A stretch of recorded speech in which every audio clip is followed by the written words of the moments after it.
Yes. So I have a question for you. Why do we need to eat lots of beans? Because we're human beings.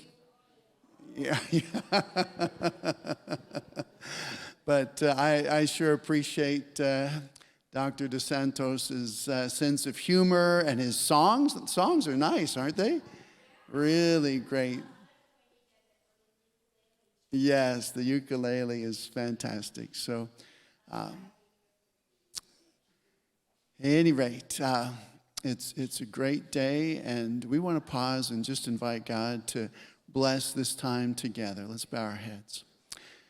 Father, as we come to you this morning, we're so grateful for the sunshine, thankful for the friendships and the joy that we feel in this place. And we sense that your presence is here. We pray that you would bless Dr. Hildemar dos Santos as he presents this morning. Bless us as we listen. Give us not only ears to hear, but the desire and the will to really put into practice in our lives the practices that would help us be good stewards of these body temples. And so, Lord, may your presence be here in a marked way. Teach us, shape our lives, help us live in a way that will honor you. We pray it in Jesus' name. Amen. Dr. dos Santos, thank you for being here. And let's give him a warm welcome this morning. Yes. Thank you very much. Thank you. So, good morning, everyone. Today, the topic is heart disease.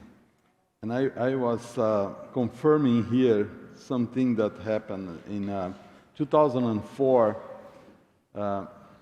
I think my voice it goes a little bass today. I talked too much yesterday. And our lecture in the afternoon went for almost 2 hours. People kept asking questions, and then anyways, Bill Clinton in 2004 had a quadruple stent bypass in his heart. And then he talked to the doctors, and the doctor said, well, we cannot do anything, it's genetic, and you better be careful because in about 2 to 3 years, we might need to replace those bypasses. And then he was kind of discouraged. And then he met Dr. Ornish and Dr. Joel Furman and Dr. Campbell from the China study. And they said to him, I think you don't need to worry much if you change your diet. And then he was interviewed by Sanjay Gupta from CNN, and then he went tofu. And then the guy asked, why you went tofu? Go tofu. I haven't heard that before, but he went vegan. And then he changed everything, give up meat, dairy, eggs, to reduce the risk posed by his family history of heart disease. And until now, he is doing okay. And it became a big fuss in the United States, well, at least for us that are promoting this stuff, that there is another option instead of keep putting stents in your heart. I went to one health fair one day. I do a lot of health fair in Loma Linda, and one time they invited me to go to this community health fair, and they have a booth from the American Heart Association. So that's interesting. And then I went to visit the booth, and then I talked to the guys there, and then they have a spot during the health fair for people to express what they have in their booths. And this guy from the representative from the American Heart Association was a patient that had put 18 stents in his heart. And then the doctors already push him, hey, you don't have space anymore in your arteries to put stents. The next the next step would be a heart transplant. And then I talked to the guy and say, hey, would you consider to come to our lifestyle clinic and then we can discuss this? Oh no, it's genetic. Yeah, but I mean, even genetic, we could. It doesn't hurt for you to do something on that, and we are willing to help. And so, okay, so I gave my card to him, but he never showed up. I think by today he might be doing a transplant. But I mentioned yesterday that there is a gap. I mentioned in the afternoon. There is a gap between the studies, the epidemiologists that sit in the computer and calculate the risk of diseases, and the practitioners the physicians, the practitioners that are doing the procedures. And it looks like they don't communicate very well with them. And we talked yesterday about cancer. And then with all the evidence of the foods that can prevent cancer, still these guys don't even mention that to their patients. I'm not saying that they should not do chemotherapy, radiotherapy. I don't discuss this. This is medical stuff. But they simply ignore the fact that, hey, you should not eat red meat anymore because this increases your risk of colon cancer. And the same thing happens for the heart disease. There is a big discrepancy or a big gap between practitioners and epidemiologists. And who is the one that is harmed the most? The public, us. Because the epidemiologists stay on their computers, and then sometimes the media goes to them and they announce, but the doctors are there not communicating with them, not communicate with the public, not communicating with their patients, and then we create a situation that is complicated. And in the bottom line, there is, I will not push here for institutions that have second interests in profits and things like that, that I will mention during the lecture. So let's go to the lecture and then we discuss a little more on that. So in Canada, heart disease is the second cause of death. The first is cancer, as we mentioned today. The average cardiovascular surgeon makes 3.7 million yearly for a hospital system.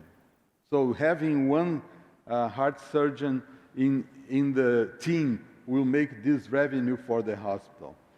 CVD, I mean cardiovascular disease specialists, they make 3.5 million and increased in 2016. And if you have your son and he is in medical school and he is trying to decide what specialty they should go, you should tell them, hey, go for heart disease. And if you go for you don't need to be a heart surgeon anymore to put a stent. So go to a little more invasive, but not as open heart surgery, and then you can make more money. A heart surgeon makes $400,000 per year. Is one of the most well-paid. Well, this is in the United States. I don't know about Canada. It looks like you have a capitative system, so maybe your doctors don't make much as they. But my point here is not to blame the doctors, okay? Don't take me wrong. It's the system that I'm saying.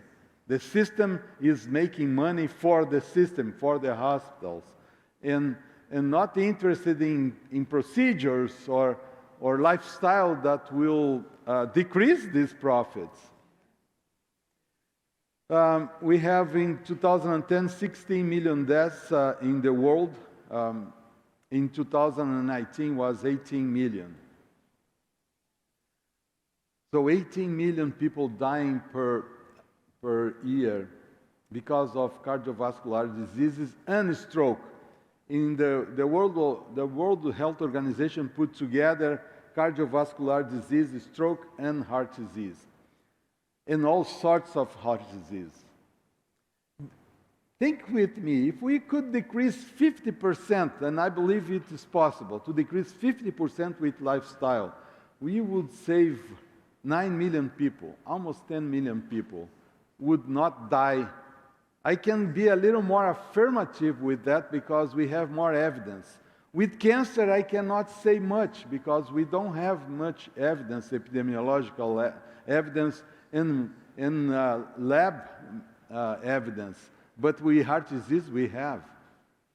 And there is a possibility to save a lot of people. But it's not just saving lives. Look at the second number. 293 million people are disabled. This is 293 million hours or years, sorry. 293 million years are lost for people that have heart disease when they are 50s, and then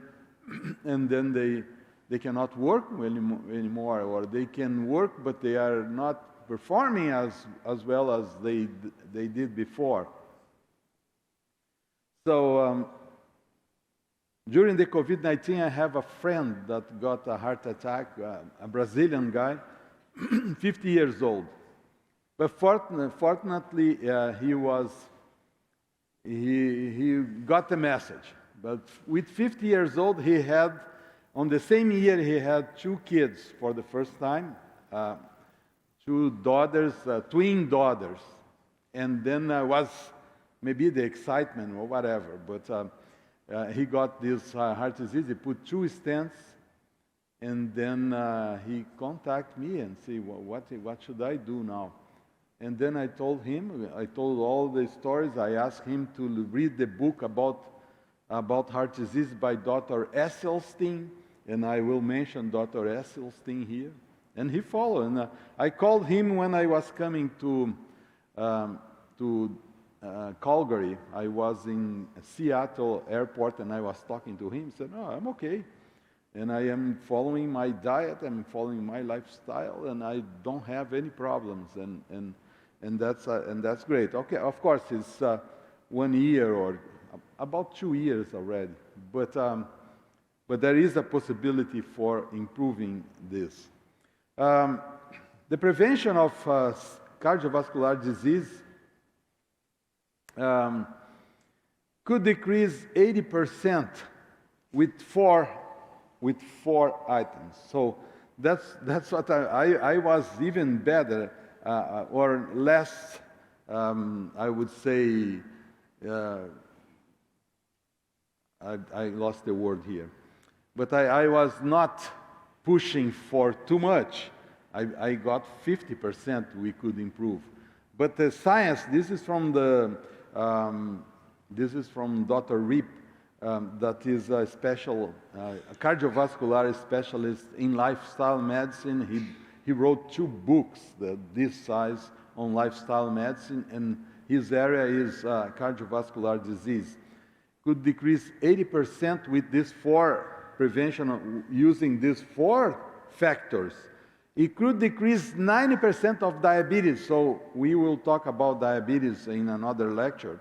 90% of diabetes could be prevented with lifestyle following these 4 items: weight management, stop smoking, exercise frequently, and nutrition, adopting a healthy diet.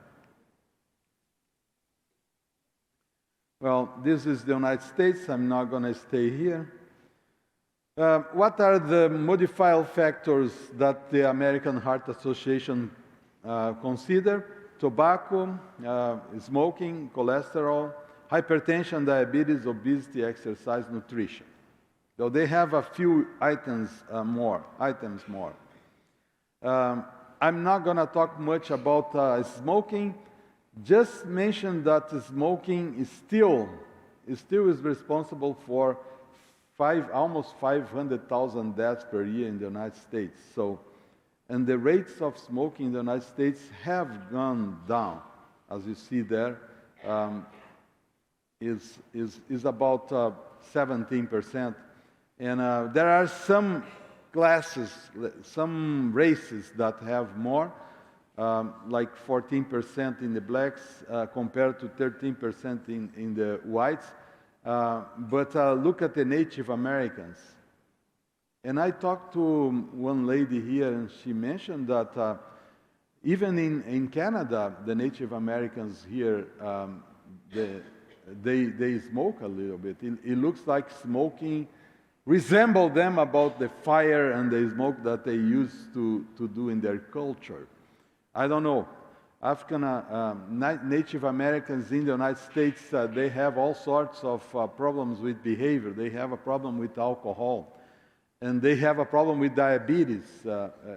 It's crazy what happened there. It looks like these indigenous populations, when they change their lifestyle, when they come from a diet that is more fresh and natural, and stop their dancing, stopping their hunting, and then they go from a refined, westernized diet and lifestyle, they really, really messed up. And that's what is happening in many places. Hypertension is considered one of the main causes of heart disease. So it's important for us to have it under control. And I believe the problem would be that a person should go to a doctor, and then the doctor should prescribe first lifestyle. Depending on the level of the blood pressure. I will show the levels the next. And then, if that person is not able to drop blood pressure, then he should add a little bit of a pill. So that's my opinion on that. Unfortunately, the things are reversed. So one time, I was in a lecture like that, and then when we got to the questions, the guy raised his hand and say, "Okay, you can ask your question." Say, "I have hypertension. I am using beta blockers. I am using AC inhibitors. I am using 3 medications, and it cannot drop. What should I do?" And I was in a panel. There was other doctors with me, and they jumped on that and they said, "Okay, you have to go to my office, and we will reevaluate your medication." And then I was becoming a little uneasy there. And then another guy say, "Yeah, in this case, you have to readjust medication." And then I was kind of getting a little uneasy, and so can I speak something here? Are you walking every day? And then the guy says, "Oh, I have a problem with this and this and this and this and this. I cannot do it, exercise." Are you taking care of your diet? "Well, it's too expensive," and then. Okay, I would just, I'm not going to invite you to go to my office because they already, well, I didn't say that, but I said that I'm not going to invite you to go to my office, but I think you should look at the lifestyle portion of the prevention and treatment of hypertension first, or in addition to your 3 medications, because medications, I mentioned yesterday this, I'm not sure if I mentioned here, but these diseases that are related to lifestyle are being treated with the same principle that we treated pneumonia and infectious diseases in the beginning of the 20th century. In 1945, we start doing treatment of pneumonia with antibiotics. We found out antibiotics. We have the cause is a bacteria. We found the antibiotic. Boom! We killed the bacteria. And that's a cause was a bacteria, and the treatment is to kill the bacteria. And we use the same principle today. You have hypertension. We have a medicine that drops hypertension, and boom, we drop hypertension. What's the difference, though? Yeah, it's like it's like you have pneumonia and you have coughing, and then you use an anti-coughing medication and not antibiotic. So you don't kill the bacteria, you just treat the symptoms. Because the cause of hypertension is the thing that we have to address. And that's the point. When you give a medication, that's fine. I think I say that the medication will save your life now until 1 year. But lifestyle will save your life in the 10 years, in the long term. Because people don't get diabetes because of lack of metformin. Isn't that something? People don't get hypertension because of lack of what they call losartan, one name that came to mind. No, it's not because of lack of losartan, it's because of lack of exercise, too much salt, too much weight, too much stress, and things like that. And so that's why we have to go on that. So here is the hypertension levels, and I believe that this is where lifestyle can be approached. So if you have elevated hypertension between 120 and 129, and then the diastolic less than 80, you should do lifestyle intervention for that.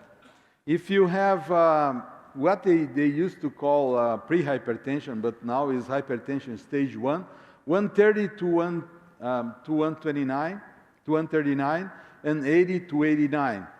So before 140 to 90, because 140 to 90 is already hypertension.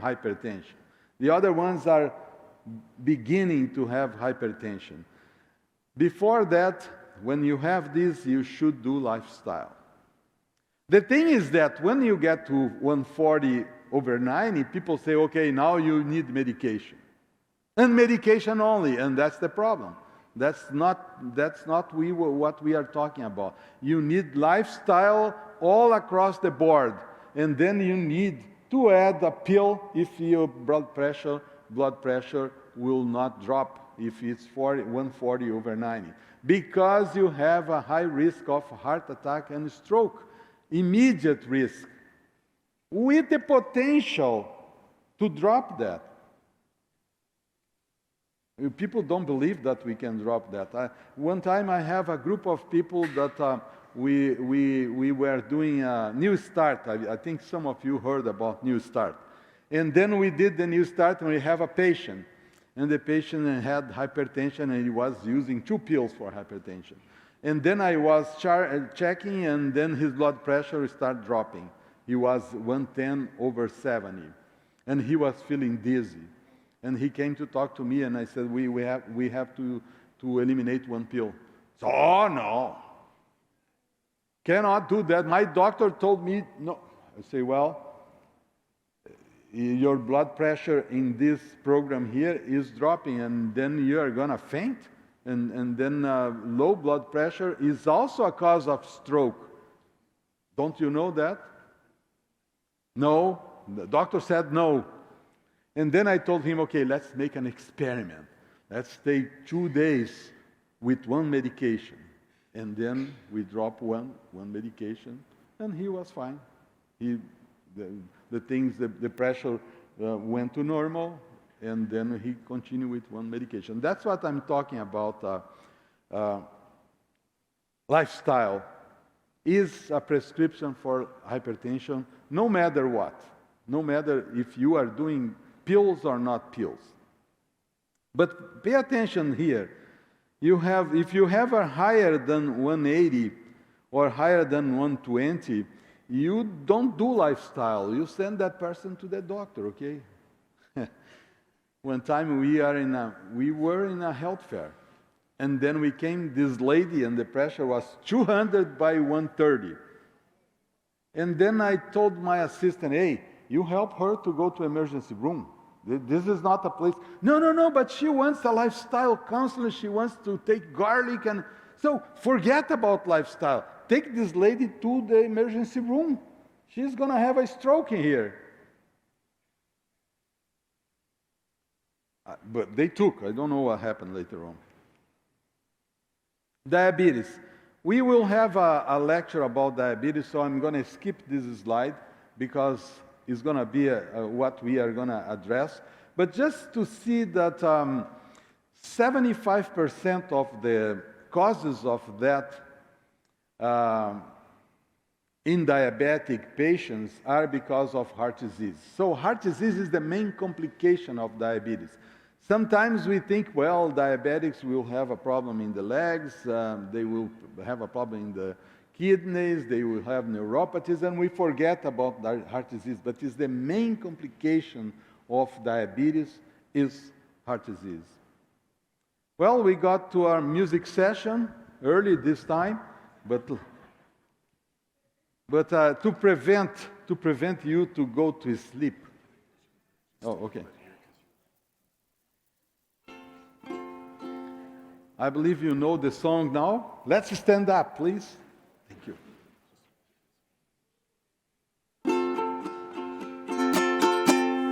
Today I'm gonna be a healthy person, wise. Today I'm gonna change my life, my diet and exercise. No more cancer, no more heart diseases. I'm gonna be a healthy person, wise. No more blood pressure, neither diabetes. I'm gonna change my diet and exercise. Today I'm gonna be a healthy person, wise. Today I'm gonna change my life, my diet and exercise. I'll eat my fruits with my beans and veggies. I'm gonna be a healthy person, wise. I'll drink more water and have no more stress. I'm gonna change my diet and exercise. Today I'm gonna be a healthy person, wise. Today I'm gonna change my life, my diet and exercise.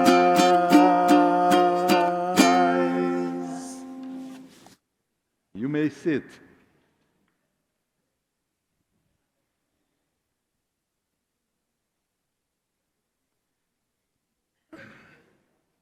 The first time we sing this song was in Mexico.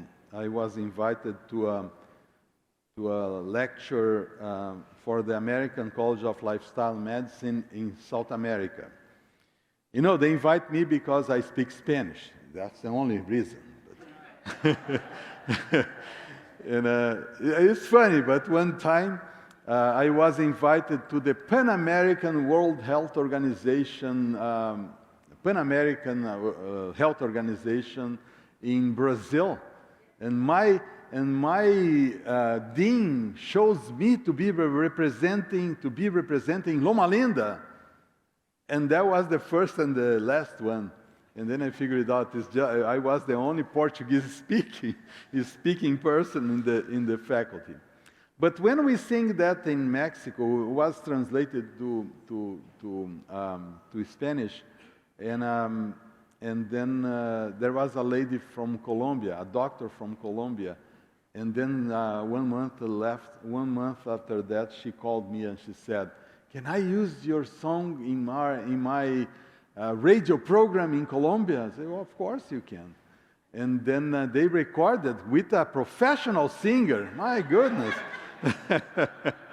And they are playing that over and over and over. And say, okay, go for it. I mean, this is to use for lifestyle changes. Okay, let's go to the other risks of lifestyle of heart disease. And then we have the issue about overweight and obesity. We have a lecture on that, so I'm not going to stay longer in this slide. But just mention that there was a decrease in heart disease in the world in the world not, but in the United States, there was a decrease in heart disease because people stopped smoking and the rates of smoking went down. But then there was a shift. All of a sudden, the rates are starting going up again because of obesity, because of overweight, and this has increased the risk of hypertension, the risk of diabetes. Hypertension and diabetes are the two main factors related to heart disease, and then the weight. They are all together, and the weight was the third one that was a risk. I'm not sure if I mentioned that. No. I will mention that during the lecture, but 70% of Americans are in trouble with overweight, and this is consider a big chunk. And look at the children here. So 18% of the children has a problem already, and with how about 2 to 5 years? 13%, 13.9% are starting with this problem already. This is mechanisms for weight. I'm not going to stay longer here. Maybe I'm not going to stay here. And then I want to talk about that in terms of fitness levels, about lifestyle and what is important for lifestyle.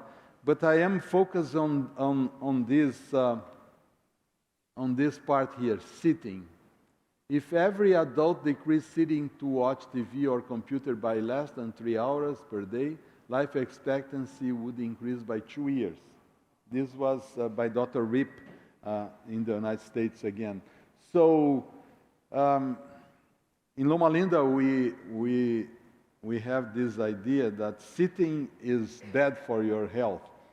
And then we promote everything that we can to advertise that many times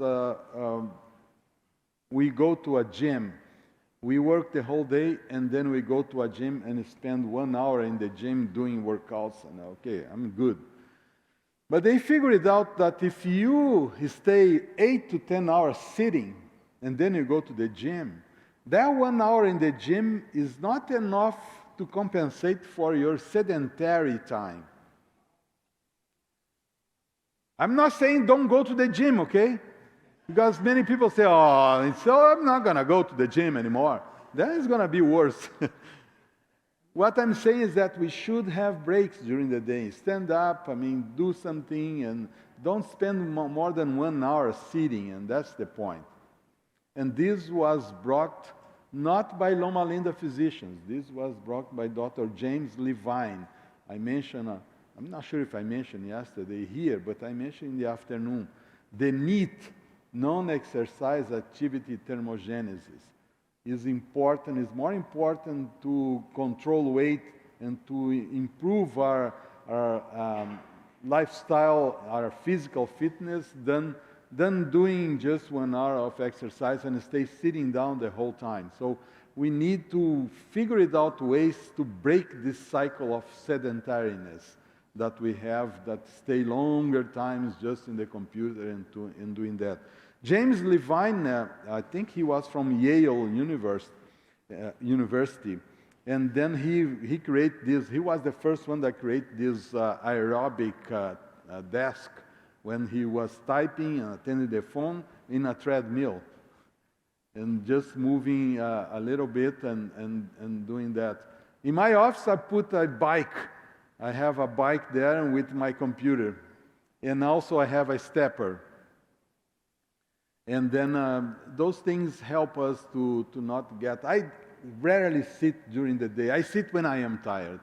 And then I say, okay, now I have to sit a little bit. But most of the time I am more active. And I believe this is the more important thing for us in terms of exercise. So exercise prescription is another thing. sometimes one time I have a father that came to me, and then he said, I don't have time for exercise. I don't have, there is no way. And I don't have the money to pay to go to the gym also. Then I told him, well, do you have kids? Yeah, I have one 5 years old and another one with 8 years old. Okay, so my prescription is that. You go to Walmart and buy a soccer ball. He was Hispanic. Buy a soccer ball and play with your kids when you go home. 30 minutes per night. Can you do that? He talked for a while. Well, but is this exercise? I mean, well, start doing that and then you will tell me. Start doing that and tell me. Sometimes we think about exercise, something structured that we do. And I keep telling my students, I'm teaching a class right now, online, I teach online. Hey, exercise does not need to be something that you just go and work out in the gym.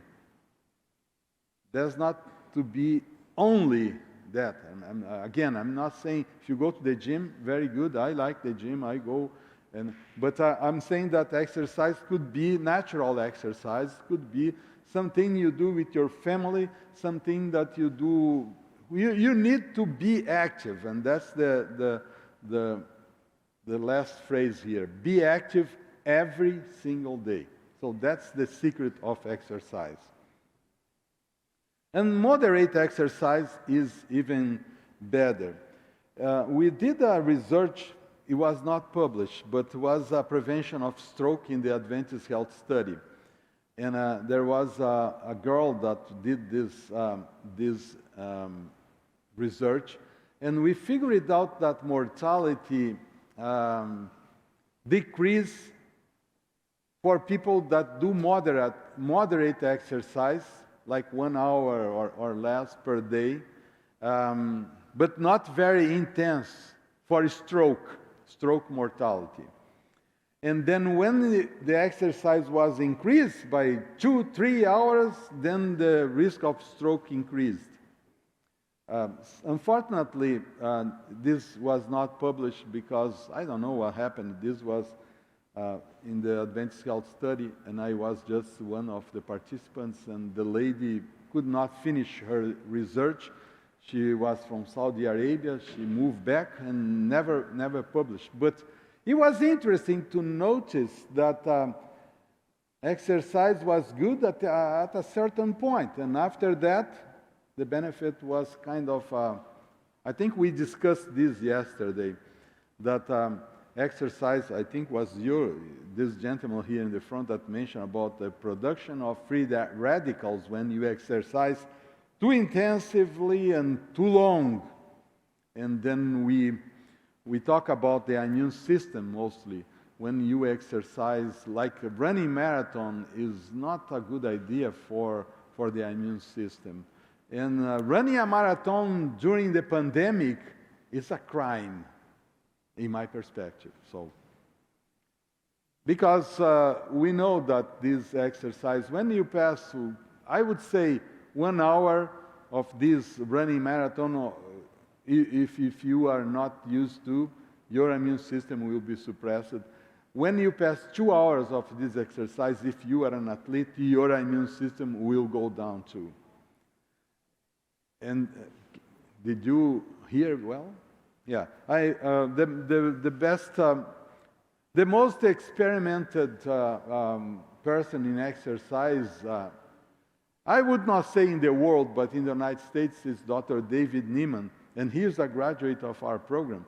I'm proud of him, at least one part of it, because he figured out that there is no way. He was a consultant for the Olympic team in the United States. And his over and over research studies showing that the immune system dropped after that period of exercise. And so the thing that I don't agree much with him is that his whole research was based in developing supplements to compare people that use the supplements And with those that didn't use the supplements, after this period of exercise, to see if there is any improvement in their immune system, using supplements, using different foods, and so comparing those two. But I didn't agree, because the best way is not to use anything. The best way is to go for more natural types of exercise, or break this, do a marathon. You run 1 hour in the morning and then 1 hour in the afternoon. Well, I'm not going to change that, I know. Anyways, this is pickleball. Do you know what pickleball is? How many of you know pickleball? Yeah, it is taken in the United States by a pandemic. Everyone is doing pickleball, and I draw this one, and I gave to my friend, Dr. Medina, who is the pickleball guru in Loma Linda. He said that he liked it, but I'm not sure, because it was a kind of a joke. I mean,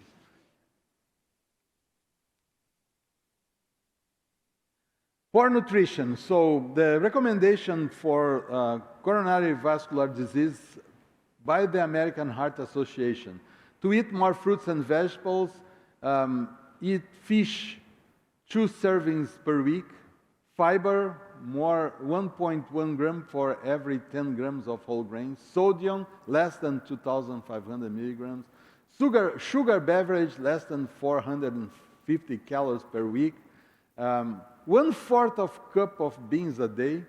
That's messed up. So with this kind of recommendation, no wonder that we don't go anywhere, because this is very technical, and people say, well, okay, I mean, how can I calculate 1.1 gram for each 10 grams of grains? And it looks like we have to eat with a scale in the side. Okay, let's say it's 1 gram. I have a discussion with the nutritionist on that and say, why don't we put serving size? Everywhere serving size, not weight. Well, who is going to weight your food? I mean, unless you are very obsessive. Then some people are eating or diet obsessive, and so they put everything there and calculate everything. But what we want is, we want people to have an idea, a general idea, and then they can adjust their diet accordingly with volume, with serving size. The full plate diet, we advise, the full plate diet is a diet. How many have heard about full plate diet? No, yeah. We run in Loma Linda. This was developed by the Lifestyle Center of America, or the Ardmore Institute, and then they promote more fiber. They promote 40 grams of fiber per day. And then in that way, we have to eat 1 cup of a day of beans, and then much more fiber than the American Dietetic Association that advise 25 grams of fiber for women and 30 grams of fiber for men. And then Americans are using less than 15 grams of fiber. And much less, I believe this estimate is kind of over the usual. Okay, let's go there. I will go back to the diet, don't worry. I was just introducing this, but we have better ways, and the Canadian government is one of the governments in the world that did a good job with that, better than any other country, and I will show you that. But cholesterol is one of the markers that we should consider, and it should be under 200 milligrams per deciliter. People are saying, well, we don't have cholesterol anymore. We don't have a problem with cholesterol anymore. I think we still have, the epidemiology still are up with cholesterol.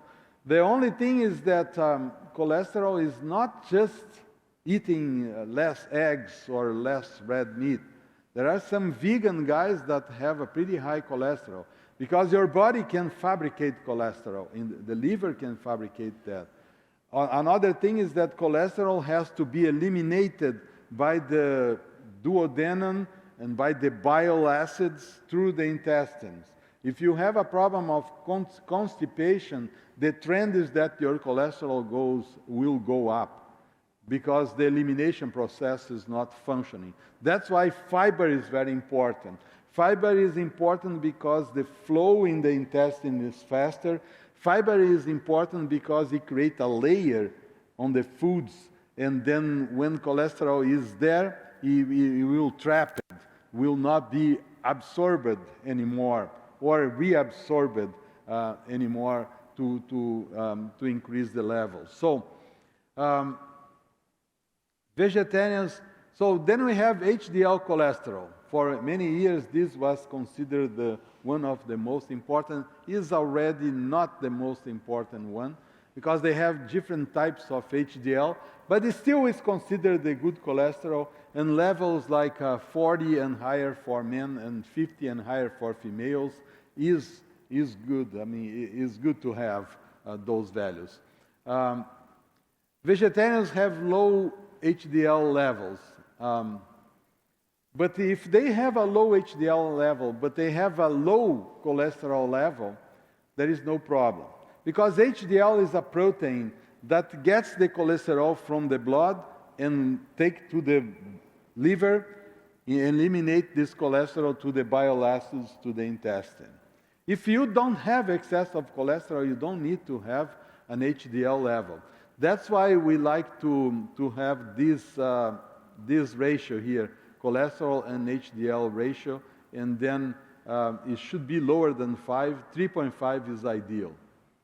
LDL was considered the main factor for heart disease and should be lower than 100. Now it is not being in the main frame of cholesterol reduction.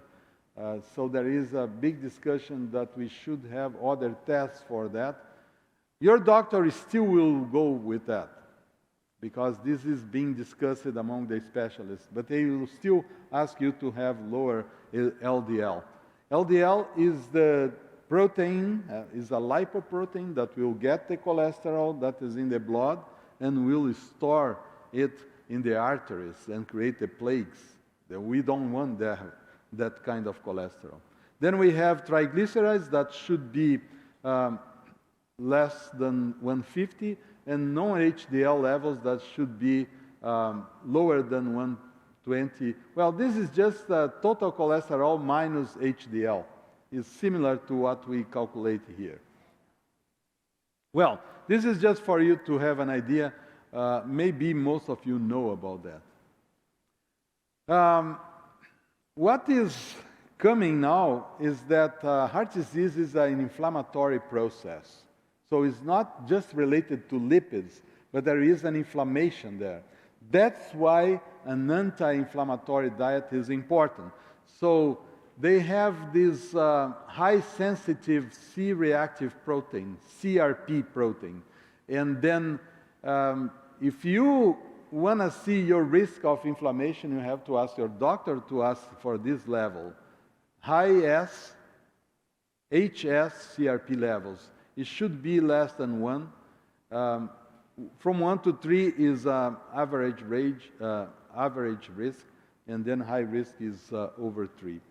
So this is being considered at the same level of LDL, and many specialists are saying that this is even more important. So it's just for you to know. Let's change to alcohol. Alcohol,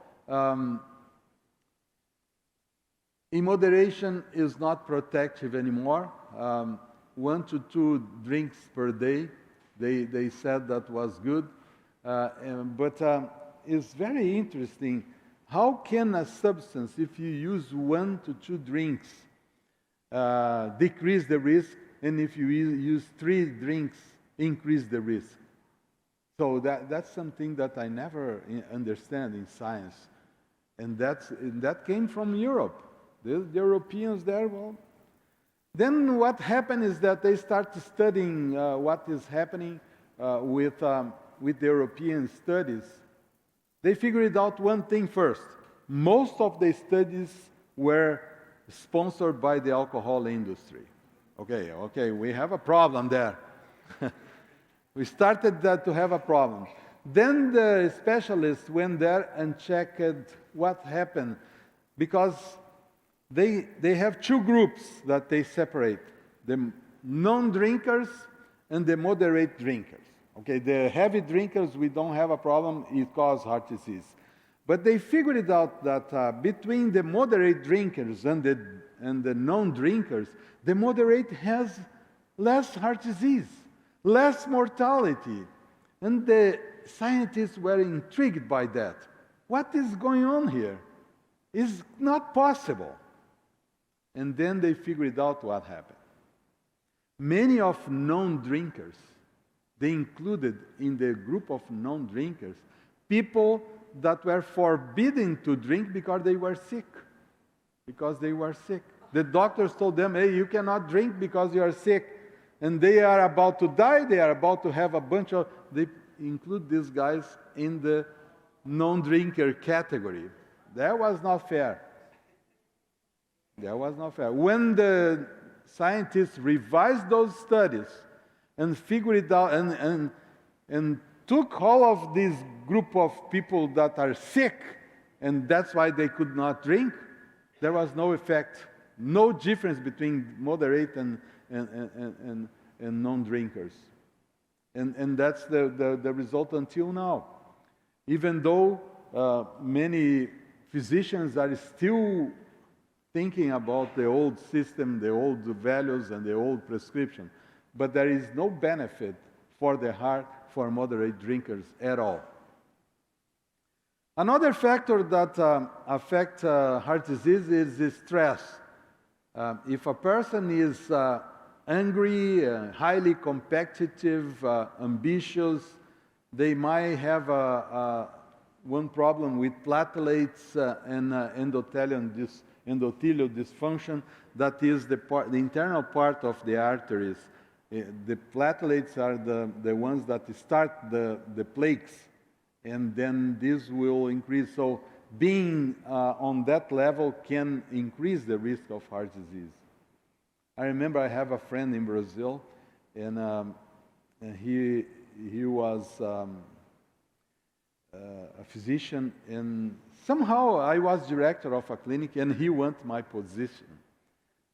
We have all of those things, and he was a good friend. But when they put me in charge of the clinic, he became a kind of an enemy, and he was so upset, so angry, and this went over and over and over and over. And one day he got a heart attack, and then had 4 bypasses there. He's still alive. He's okay because he was vegetarian. He was lifestyle. But you know, you are vegetarian.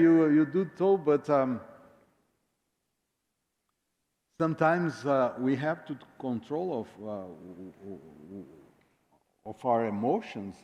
It's not just being vegan that takes you to heaven. If this will take you to heaven, depends on your salvation. Does not depend on your diet, and salvation depends on your relationship with the Lord. And then when you think that you can be saved by lifestyle, this is salvation by works, and it doesn't work. But the problem is that when we think that we are right and you are wrong, and say, I am vegan, and then, well, maybe that's not what I want to mention. What I want to mention is that there is a joke about that the guy was vegan, and then he was mistreating people. He was doing a lot of cussing, and then the lady looked at him. Well, I think I don't want to go on your diet. If you are like that and mistreat people, that's not what I'm going to do. Okay, so you got the issue here. Let's, if you want to have a risk assessed for your heart disease risk, you could go to one of those sites, and then you just go there and enter all of your data.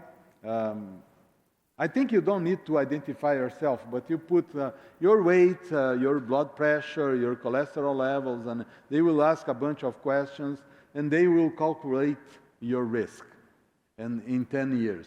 And they will, you should be less than 10% in 10 years. If it's more than that, then it's good to visit with a medical doctor, a cardiologist, to see what is that you have to address, or follow what we are going to do here in terms of diet. I'm going to go a little more on that. These are the strategies for smoking cessation. I will leave this because, but I'm not going to stay much here because nobody smokes here. One time I was doing a lecture like that, and a gentleman said, "Nobody smokes here in this room." I don't know. I mean, but I mean, today is let's just mention something. Today is one time that is the best time for someone to stop smoking, because we have all sorts of help. We have behavioral health. We have different medications adequate to different needs for the person. We have strategies that we can give to the person. We have a mix of using of those medications. We have counseling. So if a person wants to stop smoking, now is the time. So if you have relatives, if you have this is a comprehensive report of that, but the help is there, and that's why many people have stopped smoking, because in the past many people want to stop. Most of the smokers want to stop, but they don't have the resource. They think they are going to die. They think the nicotine withdrawal is so hard that they will die, and that's why they don't stop. I will skip this one because I want to enter in my one. Okay, this is the Canadian Food Guide. And this is wonderful. And you know why it's wonderful, huh? Not because it's from Canada. Okay, I'll take that. Those guys are very smart.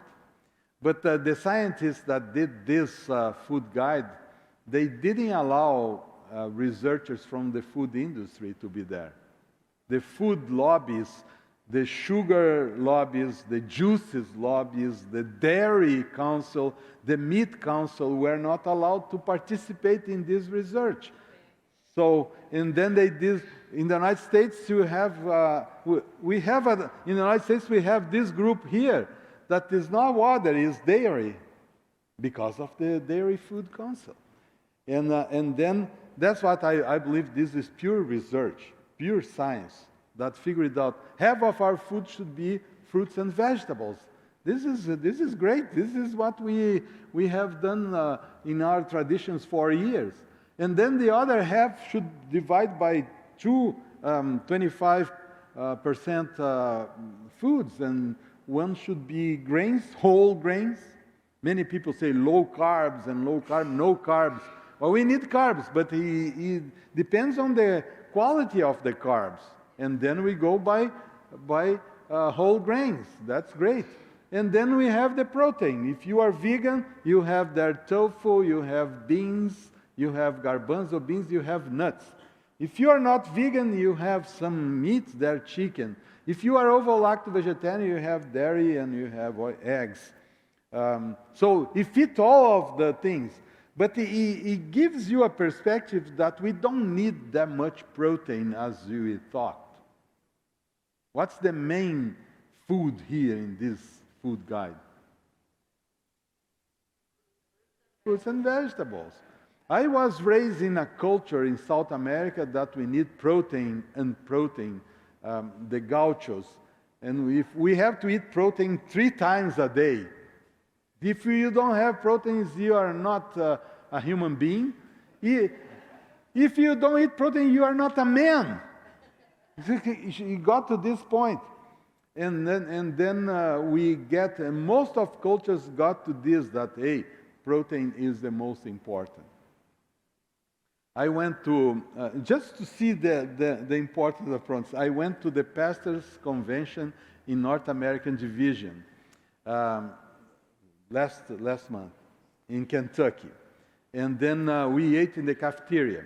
And I was doing lifestyle counseling for the participants that came to the booth for the North American Division Health Department. So I was working with them, and so I will give lifestyle counseling over and over and over, and I was always late for the food. When I got to the food, guess what? I could get my veggies, I could get some carbs, and protein gone. And then I was thinking, if this happened 1 or 2 and 3 days, people will take all the protein of that. Everybody will eat. And I say, that's something interesting. We are still based on protein for our diets. We still think that protein is the most important thing. But it's not that much. I mean, we should call for more fruits and vegetables. Well, it's another joke. Too much grains, Joe.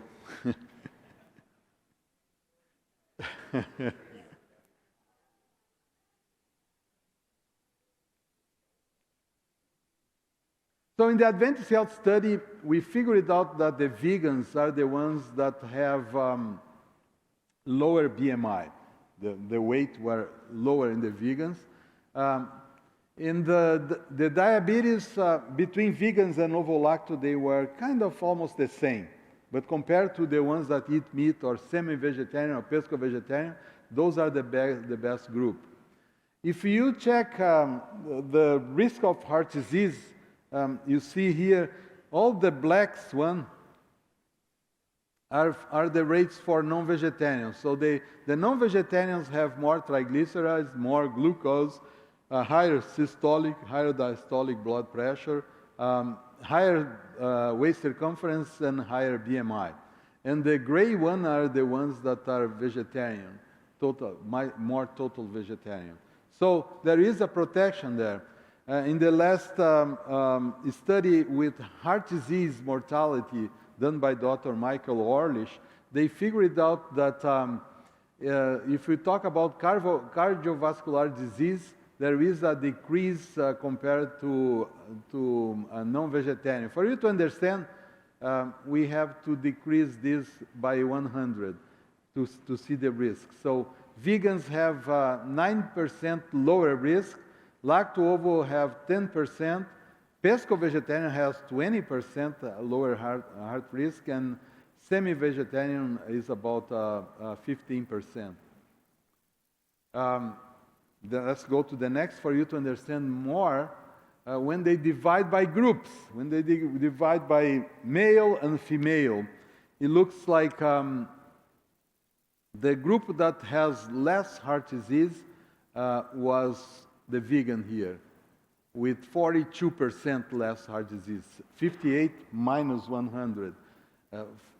And then, but all the vegetarians are lower than the reference that are meat. And the only thing in here that is weird is that the vegan females increase 18% of the risk of heart disease. And that one we don't understand. How come this? So for male, vegan is good. For female, you better be a pesco-vegetarian. So I'm not saying that you should eat fish, okay? It's not easy to understand that. Dr. Orlish, that wrote this article, said that when you consider and compare the vegetarians together, there is no difference. All of them are lower in heart disease. Only when you compare to meat eaters is that we have this difference. Maybe we need more. This was published in 2013. Maybe we need another study to evaluate that.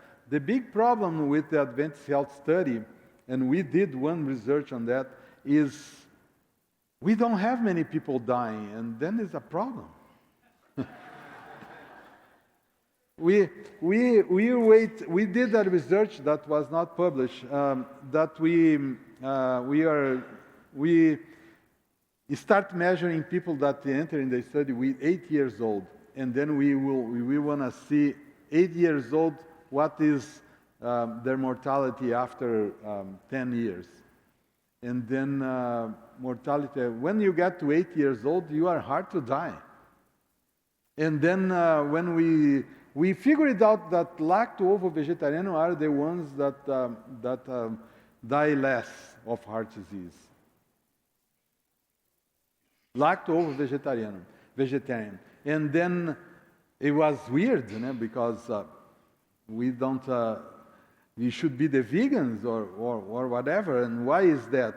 But then we look at the numbers, and then we have, 40 people dying. So we need to have more of you dying for us to have a good study.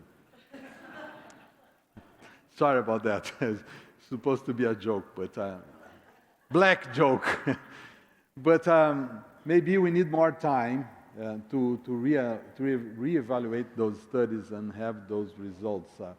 One thing, though, is important for us is that when we figured out the length of people in that diet, the one that is longer in the diet are the lacto-ovo-vegetarian. The vegans are recent, and the non-vegetarians. The vegans are recent, pesco-vegetarian or semi-vegetarians are lower time in the diet, but the longest one were the ovo-lacto-vegetarian.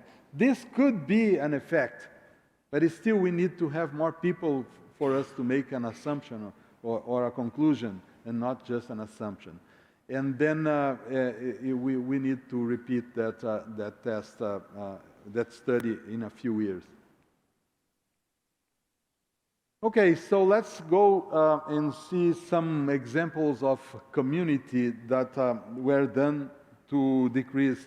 Is it possible to decrease heart disease in a community level or not? So we have to go to Finland for that. Finland was one of the countries that have one of the highest mortality risk for heart disease in the world, and for sure in Europe. And they started doing something about that. This is mortality for 100,000 population, so they were in 700. And then they start in the North Karelia province of Finland, and then they they adopt the same thing. This is the rates in Karelia. This was the rate in Finland, and they went under 100%, just doing some community activities in the country. As you know, Finland is like Holland, is like Netherlands, so they have a strong dairy industry. So they start with a strong campaign, and they've involved the food industry, and that's very interesting. Sometimes we blame McDonald's, we blame KFC, and say, these guys only produce junk food. And these guys there, they put this industry on the table, and then they say, well, let's discuss this. The population is dying, we need to do something. And then the dairy industry start making non-fat cheese, low-fat milks, non-fat milks, and this helped a lot. For you to have an idea, I was in Hong Kong, and people were concerned about McDonald's restaurants in Hong Kong, and then the media start pushing on them, boom, boom, hey, Western junk food here in the city. And then the manager of one restaurant went to the TV and then he said, well, I tried to put more corn, more vegetables, more fruits in the recipes and in the options for my McDonald's restaurant. And these went all to trash. Nobody bought them. So sometimes they are not that, they are interested in helping, but the secret here was a community involvement, a community coalition. It was not just the food industry, but was the school, was the medicine, was the food industry, was the media. So they were able to put everybody together. And then that's why they were able to get these results. One thing is that they were very strict. I mean, if your kid was increasing the BMI, boom, it triggered a call for you to have a consultation with a doctor. And then they have the parents, the kids, and the doctor there say, hey, what's the problem there? I think we do this in the United States. We have a lawsuit in the first place. Vending machines, most water and sugary drinks were banned. 30% of the cheese were low fat. Exercise was mandatory daily in schools, no matter what. In the United States, many schools don't have exercise. I don't know about Canada. Many, even elementary and high school, they have exercise, but it's one part of, so if you have a 4-year period, just 2 years for exercise. And then when you go and check the exercise, it looks like the exercise in many places. I know because my nephew was in a high school there, and exercise was like that. The boys will play ball and baseball and basketball, and the girls will stay there cheering up. And the boys that play was just the athletes' boys. The other ones also were together with the girls cheering up. So it was a messy system of exercise. So in Finland, they really made a difference there. The secret was education, education, education at all levels. School, children, medicine, doctors, industry, community, and they were able to do that. Of course, Finland is about 5 million people, so it's not a big country, but they did it. However, I don't know if they are doing now. This happened a few years ago, but they were able to decrease that. Whatever they are doing now, I don't know. I cannot affirm. So let's talk to this guy, about this guy. This is Dr. Dean Ornish, the first guy that was able to show that it is possible to reverse heart disease with a low-fat diet, exercise, stress reduction, and a little bit of relaxation. So here we have, in his study, this is what happened before. There was a coronary artery here that is a little more blocked, and here is a little open. Maybe you cannot see much the difference. It's not very evident here, but it's evident here. This is an angiogram. This is an echocardiogram that they did. And then when you have the echocardiogram with contrast, with bluish, it means that there is less circulation of blood in the heart. And then when it is red or orange, means that it improved the circulation. This was done after 3 years. The patient went to the pump. But I remember I was in Hong Kong and I did this presentation for medical students there, and they came to talk to me afterwards, and they asked, "Are you kidding? Are you saying that we can do this without putting a stent?" And say, well, that's what they found. There is no stent here. And by the way, the symptoms of heart disease, like pain, angina, and short of breath, all disappear in 2 weeks with this diet of Dr. Ornish. There was a 91% reduction in the frequency of angina in 24 days. There was 40% reduction in LDL cholesterol in the first year without drugs. And then he said that it could be also applied to diabetes, to prostate cancer, and to obesity.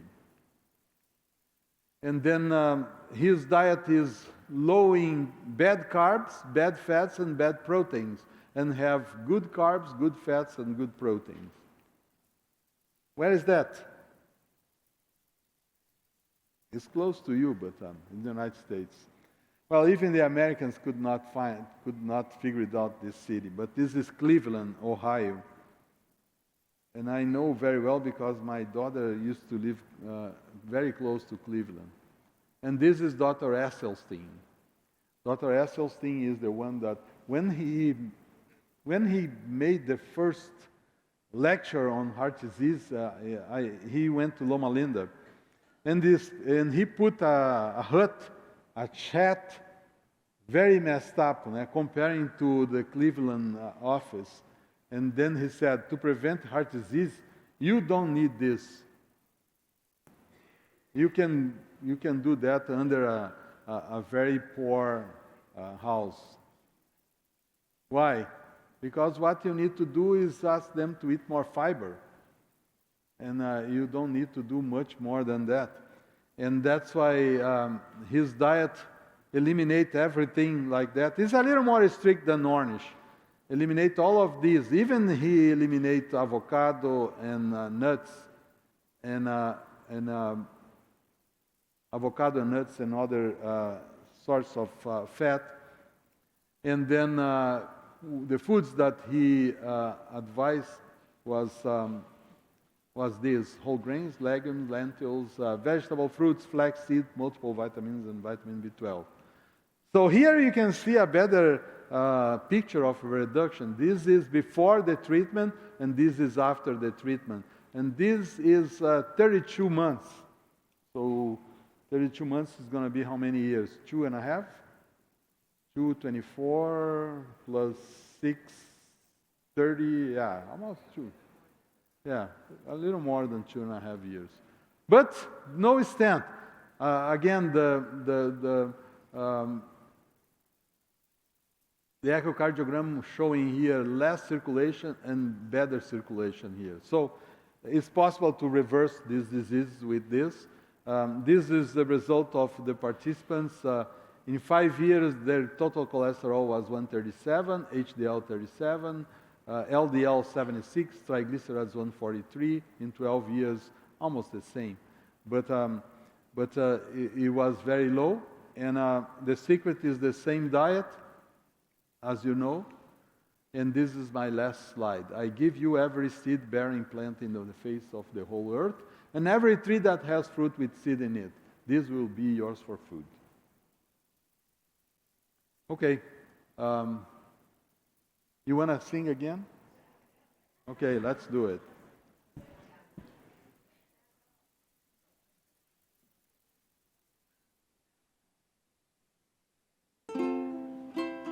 Let's stand up, please.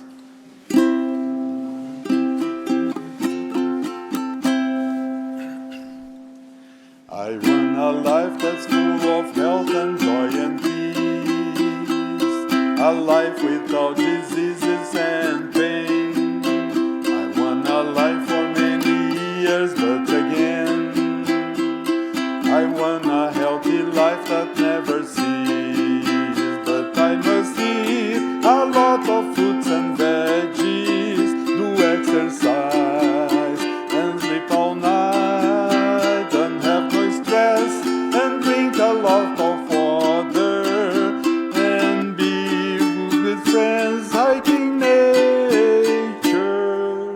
I want a life that's full of health and joy and peace, a life without diseases and pain.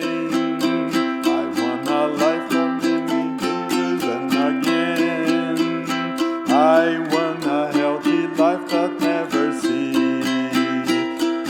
And I say no to alcohol and smoking,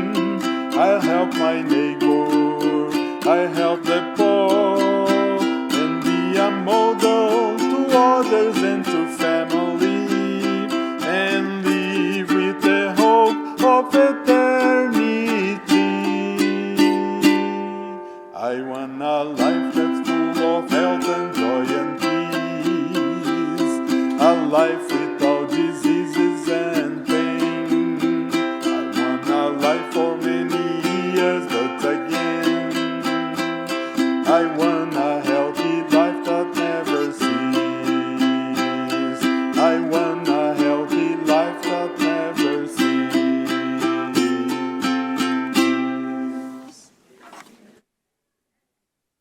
You can sit down. I'm not sure if we have time, but one time one patient told me that, hey, Dr. Dos Santos, when you sing, you don't have an accent. I don't know if it's true, but maybe I have to sing my lectures from now on. Any questions? Pastor, do we have time or not? Just about 5 minutes. 5 minutes? Yes. Okay. And we're stretching it there. Any questions? Okay. Thank you for this presentation. It's been very helpful. The one question that I had, though, was with the dietary plate for the Canada Food Guide. And when you're saying the half the plate, the quarter of the plate, is that by volume, by weight, by calories? By volume. By volume. By volume. Okay, So great. the thank you. amount of food is very simple. The amount of food, half of your food in any meal by volume should be fruits and vegetables. Great. Okay, thank you. Anybody else?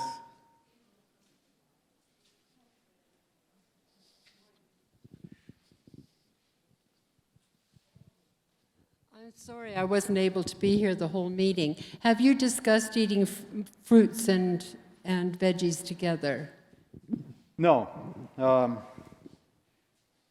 This is a concern about our traditions, I mean, fruits and vegetables. But if you check the traditions very well, this was an advice for one person. Check it out in Council of Diet and Food. For one person that have digestive problems.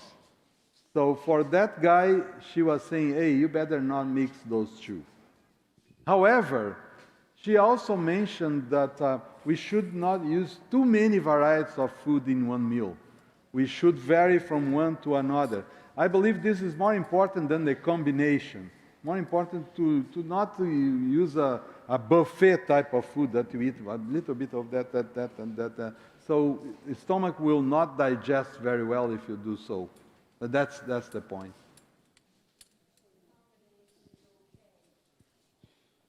If your digestion is good. Yeah. It's better to eat a dessert made with fruits than to use a pudding with eggs and milk and sugar and etc. For sure, it's better.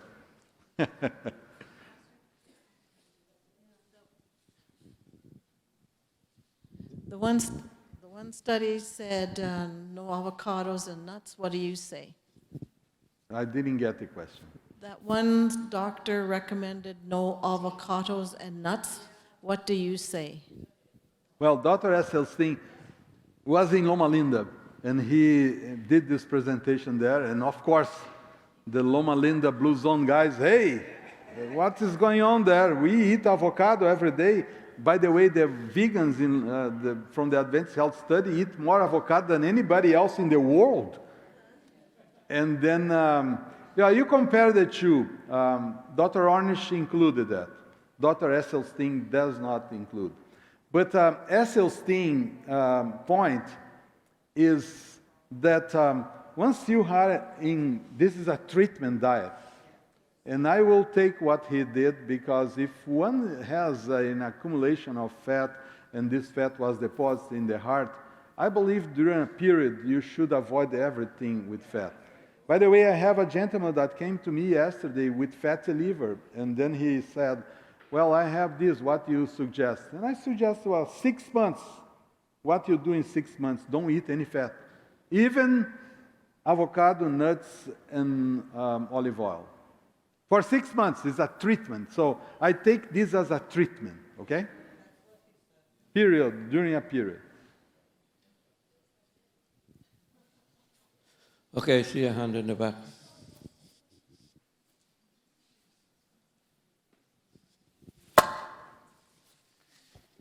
So for someone that needs to sit, office work for 8 hours, I know taking breaks makes a difference, but sometimes it's not possible.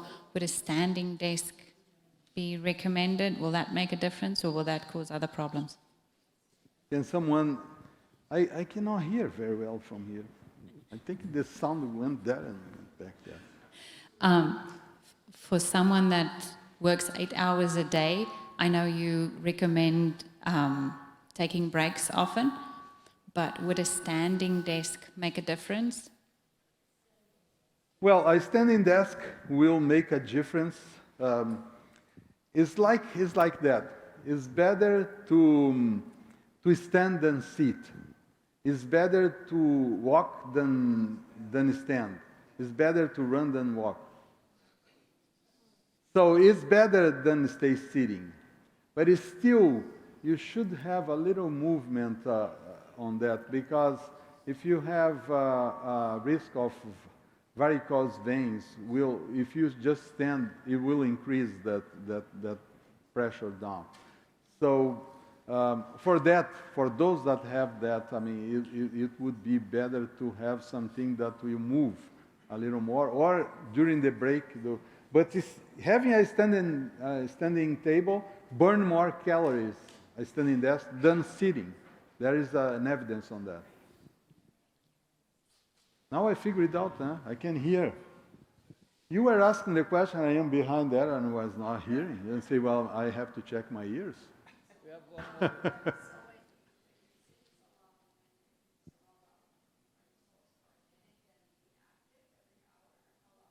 Yeah, she's asking how long should we stay, and that the advice is that after 1 hour, you take a break with 5 to 10 minutes. You do something and then you continue.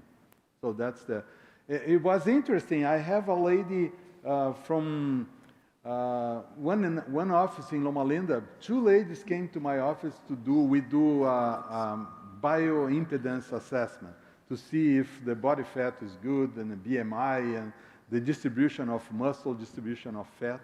And they have perfect numbers. And then I told them, are you going to the gym? No. And so what is your secret? And then they said, in our office, the boss put an alarm there. Every hour there is a ring. Ching! And everybody has to do something for 5 minutes and then continue work, and then ching again, and everybody sing or do some calisthenics.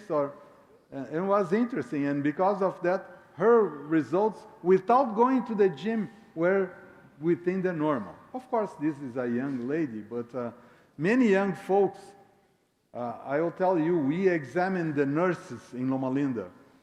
And we start examining the nurses now in the first year, but we do that in the second year. Between the first and the second year, the nurses build up 10 pounds in general, because they have to sit for 10 hours, and then they go home and they sit more, and they don't have time for anything and eat a bunch of junk.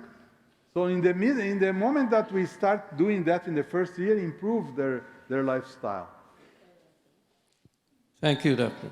You're welcome. Thank you very much, guys. I want to thank